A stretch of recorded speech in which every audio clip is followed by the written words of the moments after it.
और बुलेटिन की शुरुआत करते हैं इस वक्त की बड़ी खबर के साथ। साल 2013 में हैदराबाद के दिलसुख नगर में दोहरे बम धमाकों के सिलसिले में सजा का ऐलान हो गया है। राष्ट्रीय जांच एजेंसी की विशेष अदालत ने यासीन भटकल समेत 5 दोषियों को सजाए मौत सुनाई है। इससे पहले 13 दिसंबर को अदालत ने दिलसुख नगर दोहरे बम धमाके के मामले में प्रतिबंधित संगठन इंडियन मुजाहिदीन के कथित सह संस्थापक यासीन भटकल और 4 अन्य को दोषी ठहराया था। फरवरी 2013 में हुई इस आतंकी वारदात में 18 लोगों की जान गई थी और 100 से ज्यादा लोग घायल हुए थे। विशेष एनआईए अदालत ने भटकल और अन्य को आईपीसी, शस्त्र अधिनियम, गैर कानूनी गतिविधि निरोधक अधिनियम यानी यूएपीए की विभिन्न धाराओं के तहत दोषी ठहराया था। भटकल के अलावा उत्तर प्रदेश के असदुल्ला अख्तर, पाकिस्तान के जियाउर रहमान उर्फ वकास, बिहार के तहसीन अख्तर और महाराष्ट्र के एजाज शेख को दोषी ठहराया गया। ये सभी न्यायिक हिरासत में है। कथित मुख्य षड्यंत्रकारी रियाज भटकल अब भी फरार है। और इस वक्त की बड़ी खबर, यासीन भटकल समेत 5 दोषियों को फांसी की सजा।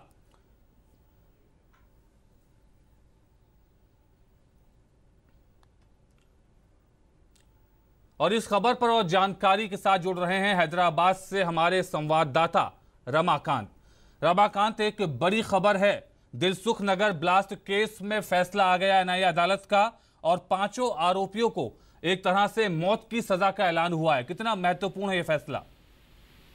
This is a very great success for the National Investigative Agency because nearly after 3.5 years, they have been struggling to piece several evidences together. They had examined nearly 157 witnesses, 486 exhibits were produced before the court, and almost about 173 material objects were also produced in the court. In this incident, nearly about 18 people, including an unborn child in the mother's womb, died on that fateful day of February 21st, 2013. As far as the court judgment is concerned, the special court had concluded the arguments at around 11 o'clock in the morning and reserved the judgment post-lunch, and the cases that were filed against these 8-1 to 8A6. In fact, A1, Mohammad Riaz Bakhtal, he is a native of Karnataka. He has been absconding ever since the incident took place, and he is now seem to have been holed up in Pakistan. He is under the hospitality of ISI. As far as A2 to A6 are concerned, A2 is Asatullah Akhtar. Asatullah Akhtar, he along with Ziaur Rahman, he is a Pakistani national, Mohammad Tahseen, Mohammad Ahmad Siddiapa, alias Yasin Bakhtal, he is a co-founder of the so-called Indian Mujahideen, and Aizaz Sheikh, he is the one who had provided technical support to rest of the group. They all have been sentenced to death by the special court of NIA in Hyderabad. जी रमाकांत, बिल्कुल जैसा कि आपने बताया कि 5 आरोपियों पर फैसला पहले ही आ गया था कि उनको सजा का बस ऐलान होना था और आज सजा का ऐलान एनआईए की विशेष अदालत ने कर दिया। ये पहला मौका है जब इंडियन मुजाहिदीन के किसी ग्रुप को ब्लास्ट मामले में इस तरह की सजा हुई है। Yeah, absolutely. In fact, when I spoke to the officers of the NIA, they said this is the first achievement as far as the so-called Indian Mujahideen are concerned, and they were convicted on the 13th of December, and the judge had posted the quantum of punishment to Monday. And this morning, when the court convened at around 10 o'clock, arguments and counter-arguments continued. The NIA time and again pressed death penalty for all the 5 operators of the so-called Indian Mujahideen. But then later the judge asked the convicts, and they said that they are ready for any other punishment. But this, if you look at the entire case, it took several twists and turns. First, the entire proceedings were held in a court, normal NIA court. But during that time, the co-founder and main key operator of the module of 6, that is Yasin Bakhtal, he used to carry rose flowers and used to create a scene in the courtyard, and then also pull out papers from the officers and from the standing journalists, and he used to throw the papers in the courtyard. As a result, the NIA had requested the Home Ministry and the High Court of then Andhra Pradesh, and then shifted the entire proceedings to the NIA Special Court in Charlapalli, which is on the outskirts of Hyderabad, which is a closely guarded place. And after the Home Ministry and the High Court agreed, the entire proceeding started through a video conference. And finally, the judgment came today, where the Judge Srinivas Rao had pronounced death sentence to all the 5, the so-called Indian Mujahideen module operators. जी बिल्कुल। तो जैसा कि आपने बताया कि कुल मिलाकर 5 आरोपियों को सजाए मौत का ऐलान किया गया है। रमाकांत, अगर जो मुख्य षड्यंत्रकारी है रियाज भटकल के बारे में कहा जा रहा है कि वो अभी भी पाकिस्तान में छुपा हुआ है, उसके बारे में जजमेंट में क्या उल्लेख है और उसको लाने के लिए अब किस तरह की कानूनी प्रक्रिया अपनाई जाएगी? Well, actually the Mohammad Riaz Bakhtal, who hails from Karnataka, he was in Pakistan. He got trained from Lashkar-e-Toiba, and he was the main conspirator who provided financial support to Yasin Bakhtal, who is a co-founder of Indian Mujahideen. Yasin Bakhtal, in turn, he behaved as if he's a doctor, and his base was in Nepal. From Nepal, he started contacting several people to join his group and then plant these improved explosive devices at 107 bus stop and A1 Mirchi stall in Dilshuk Nagar area, which is basically a crowded area. And the incident took place evening at around 7 o'clock, when people started going home, and it's really a thickly populated area.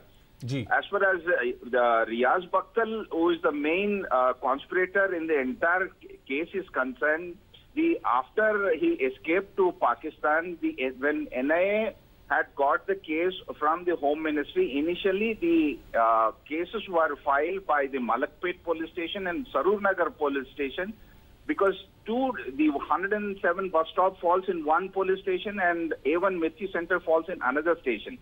But looking at the gravity of the case, the Home Ministry had handed over the case to National Investigative Agency, and they re-registered the case. But after they had filed three charge sheets. One, as soon as the blast had happened, Yasin Bakhtal escaped to Nepal, and he started contacting Riaz Bakhtal in Pakistan. Through the telephonic software, the NIA could pinpoint the whereabouts of Yasin Bakhtal, and then they sent their teams to Nepal. And as a result, Yasin Bakhtal and Asadullah Akhtar were arrested in Nepal.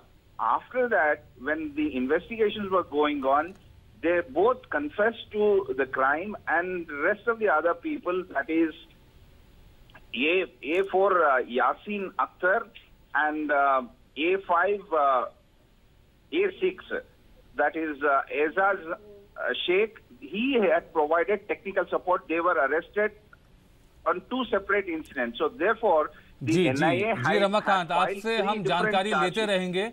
फिलहाल इस वक्त हमारे साथ जुड़ रहे हैं सरकारी वकील उज्जवल निकम, जो उनसे बात, वरिष्ठ अधिवक्ता हमारे साथ जुड़ रहे हैं। उज्जवल निकम साहब, डीडी न्यूज से बात करने के लिए आपका शुक्रिया। कितना महत्वपूर्ण है ये फैसला जो हैदराबाद में दिलसुख नगर ब्लास्ट में आया है NIA की विशेष अदालत में? ये एक बड़ा ऐतिहासिक फैसला है, क्योंकि यासीन भटकल जिस शख्स ने हमारे देश में कई जगह अलग अलग बॉम्ब स्फोट किए थे और उसी वजह से बेगुनाह लोगों की बहुत हत्या भी हुई थी जी। ये यासीन भटकल और उसका जो भाई अभी तक लापता एब्सकॉन्डिंग है रियाज भटकल, इनको दोनों ने पाकिस्तान की तरफ से इनको पूरी सहायता मिलती थी।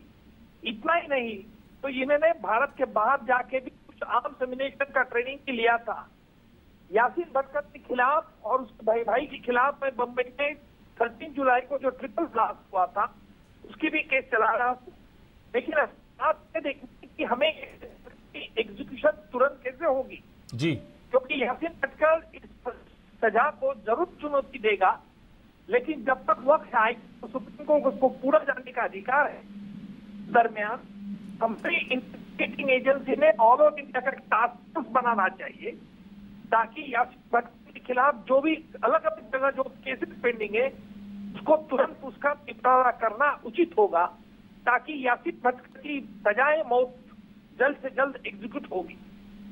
जी बिल्कुल, हमारे साथ जुड़े हैं वरिष्ठ अधिवक्ता उज्जवल निगम। निगम साहब, जिस तरह से इंडियन मुजाहिदीन के किसी ग्रुप पर पहली बार इस तरह के आरोप तय हुए हैं, उनको सजाए मौत का ऐलान किया गया है, आतंकवाद के खिलाफ जो जीरो टॉलरेंस की जो नीति है और साथ ही साथ जो न्यायिक प्रक्रिया है वो जल्द से जल्द इनको सजा देने के पक्ष में है, किस तरह की अब कानूनी प्रक्रिया आगे अपनाई जाएगी? देखिए, ये हाईकोर्ट का, ये स्पेशल कोर्ट का फैसला होने के बाद यासीन भटकल और उसके साथी हाईकोर्ट में चुनौती देंगे, लेकिन हमें यह देखना होगा कि हाईकोर्ट में प्रोसेस एक्सपेक्ट करने की हमने कोशिश करनी चाहिए, स्पेशल एफर्ट करना चाहिए जी कि पाकिस्तान का आतंकवादी अजमत कसाब को 3 साल के अंदर ही सजा मौत एग्जीक्यूट की थी।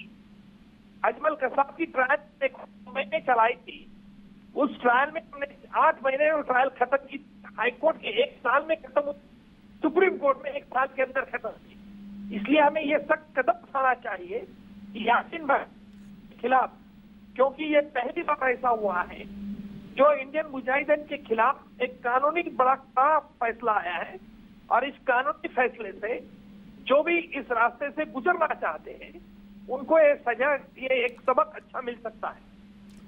निगम साहब, आपसे ये भी जानना चाहेंगे कि इस तरह के मामलों पर जिस तरह जब प्रोसिक्यूशन होता है तो जांच एजेंसियां के लिए कितनी चुनौतियां होती हैं, सबूतों को इकट्ठा करना, और उसके बाद अदालत किस तरह से अपने फैसले सुनाती हैं? इस तरह के जो बॉम्ब स्फोट है उसमें बहुत कठिन जांच एजेंसी से सामना करना पड़ता है। पहली तो गवाहदार की बात रहती है, गवाहदार कोर्ट में आएगी। दूसरी बात रहती है सबूत, जो सबूत इकट्ठा करना पड़ता है, कोर्ट को निर्भर करना पड़ता है। और मुझे लगता है कि जिस तरह से जांच एजेंसी इसमें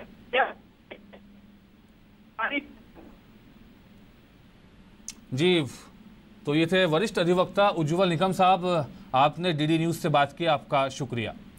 शुक्रिया।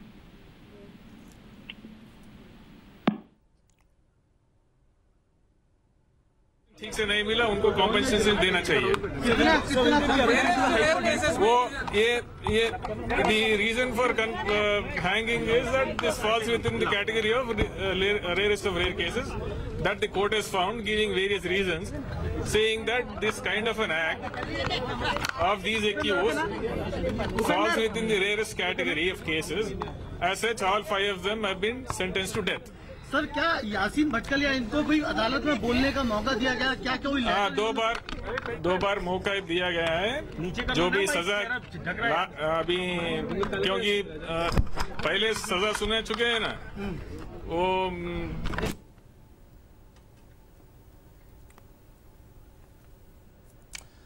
और एक बार फिर रुख करते हैं अपने संवाददाता वीर रमाकांत का, जो दिलसुख नगर हैदराबाद ब्लास्ट केस में एनआईए की विशेष अदालत का आज फैसला आया है, जिसमें इंडियन मुजाहिदीन के 5 आरोपियों को एक मौत की सजा का ऐलान किया गया है।